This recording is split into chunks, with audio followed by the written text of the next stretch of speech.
What's going on, everybody? My name is Dante. My name's Matt. DBM. He's gonna whoop my ass. So today, on this little bit episode, what we're talking about is budget decks. And let Matt take it away. I am very good at budget decks because He's poor. Yes, I am. Like me. I am very poor. He's So- poor. I'm poor. Chris is poor. So I am the guy that usually makes decks for $60, which may be good for you guys. Always good. One deck in particular that we have just recently built, Oh, I get to and he alluded to it earlier, was Basic Insect OTK. Basic Insect OTK. Now, let me be clear on this. The main deck costs, get this, around $17 to $20, depending on where you get shot. The extra deck, TCG player, a good one. yes. The extra deck, on the other hand, is going to run you a little bit. Okay, it's going to run you a lot. But the point is that whoever loses to this, they just might as well pack up and move on because they lost the Basic Insect. Yeah, right? Now, wouldn't you want that? Wouldn't you want that? I'm going to go over... Going against what I said, don't discourage people, but if you can troll them hard. Yes. We'll get into that discussion with Chris in a later video, because that'll probably be everybody. If you can troll people, troll them hard. And troll them to the best of your ability. All right? Now, It's so much fun. I'm going to run you through this real quick. He's going to run a deck list that for his Basic Insect OTK. We're not going to throw card images or anything up here yet. That'll be when I do deck profiles later. Right. But let me just run you the basics of this whole deck and tell you what this deck is supposed to do. All right? OTK with Basic Insect. Basically. So you run the new cards that are in this deck are Gokapole. Gokapole is a level 3 effect insect monster that when it goes to the graveyard for any reason whatsoever, you can add one level 4 insect monster from your deck to your hand. Are you playing with yourself in there? And if it's a normal monster, when it gets special summon, and you can destroy an opponent's monster. Now, that's good. For this deck, it's the heart and soul of the deck. But it gets better. You run 2 Naturia Butterflies for Tuner, and it allows you to stop attacks. 2 Rescue Rabbits. Another new card's called Super Armored Robot Weapon Black Iron Sea. It's the new boss monster for sea monsters. And what it does is when you have 3 normal monsters in the graveyard, when it's special summon, you can bring those normal monsters and equip them to the card. And then detach one like an XZ's and destroy all monsters on your opponent's side of the field. Kind of like a Rogeki. Then you run 3 Basic Insects, 3 Fiend Scorpions, and 3 Blade Flies, and possibly 3 Kamungos.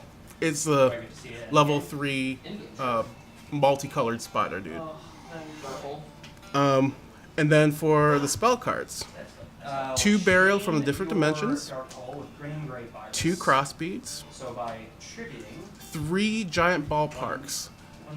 This field spell is critical to this deck because it allows you to do so many plays in this deck. What it does is when an opponent or whenever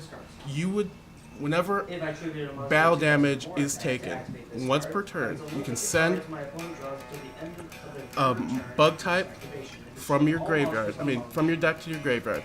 If it's a normal monster, you can special summon all copies of it from your hand, deck, or graveyard straight to the field. See where I'm going with this?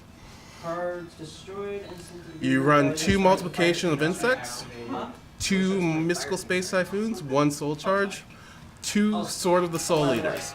Old ass card, but perfect for this deck.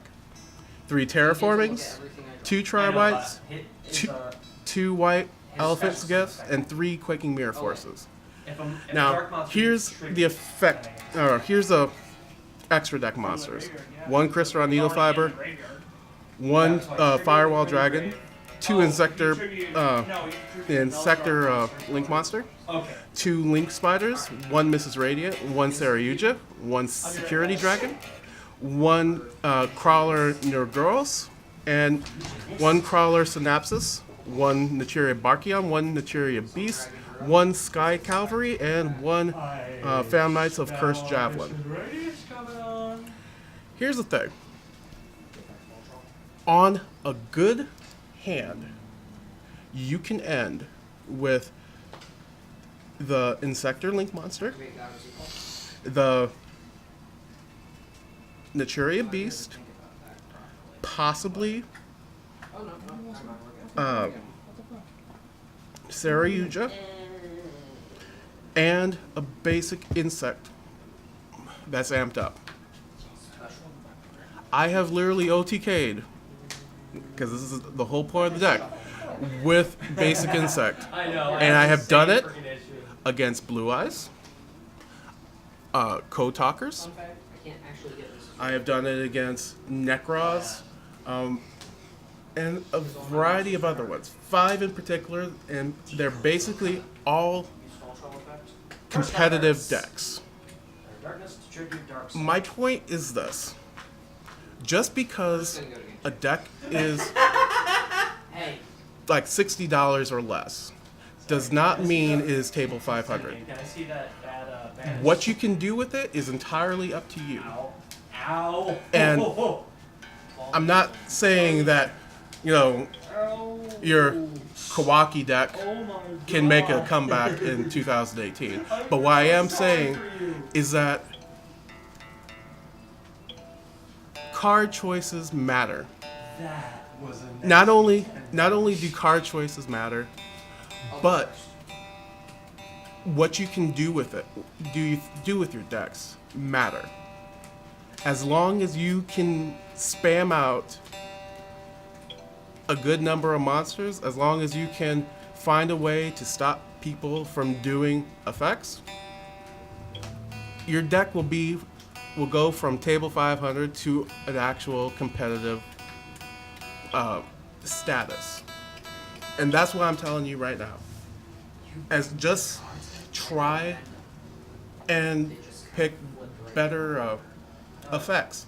There are many different ways to make decks faster. For example, there's an engine called the Nimble engine. Nimble monsters are very, very cheap. You're going first? Yes. And they can special summon like crazy. And you can find some way to bring other monsters to the field just by using that. You can also use Nimble monsters to bring out Totally Awesome if you needed to. All in all, it's a very... What you make your deck is how you make it. Do with your deck is how you make it. And that's what this video is about. If you liked my discussion, a like, comment, and subscribe. Until then, keep going. Sorry about that, everybody. We did this video so that he could discuss the budget decks. Now, if I had to add anything, budget isn't always the worst thing. Not everybody can afford it. I recently got a job where I could afford to build it. Later, I'm going to put my Crusadia deck profile on here. And I'll show you. In no way, shape, or form is this a budget deck. No way, shape, or form. I've had to substitute a couple cards just because they're too expensive for even me right now. One of them is Infinite Impermanence. That card is like... That card's $100 on Amazon. 70 something on TCG Player, but $100 on Amazon. Infinite Impermanence is $100. Yes, it's very expensive. It's a very expensive card. But anyways, if you enjoyed his descriptions and what he said you can do or should do for a budget deck, or just something encouraging. If you want to hear more about budget decks, let us know. But if you like the video, hit like, subscribe to the channel, hit the little notification button in the corner over here, and I will see you all in the next video. Have you seen the Yu-Gi-Oh! What's up?